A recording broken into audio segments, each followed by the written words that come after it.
My mom just got rushed to the hospital. We think she's going to need to go to a nursing home. Is it too late? My dad's at home, but he's struggling. It's not going real well for mom being able to care for dad. Is there a way to get care for dad in the home, but mom not lose everything? Hi, I'm Jeff Belomo with Belomo and Associates. We are your local estate planning and elder law firm.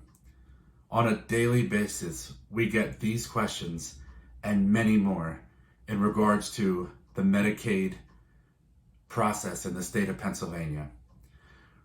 Belomo and Associates is an education-based firm that likes to educate you. We offer virtual workshops on Medicaid. We offer links to workshops about Medicaid. And when we are able, we will go back to offering in person as well.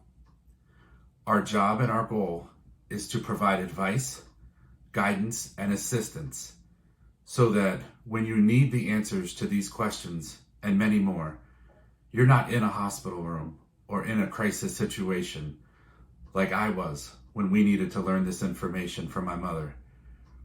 We would love to assist you. If you have a loved one who's already in a home or who may be headed that way, or if you have someone who needs care in the home, give us a call.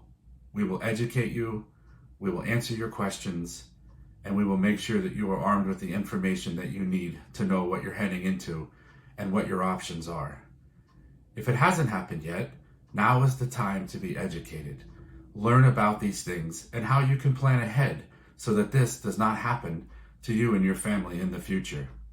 Please give our office a call at 717-845-5390 to learn about the Medicaid crisis workshops and also learn how you can get a link if that's your preference, if you don't want to attend a live virtual event.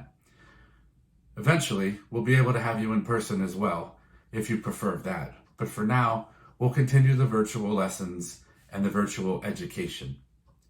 Or give us a call and my team will be able to guide you on what the next steps are. We look forward to assisting you and helping you and your family through this difficult time. We have the answers, but more importantly, we have your back.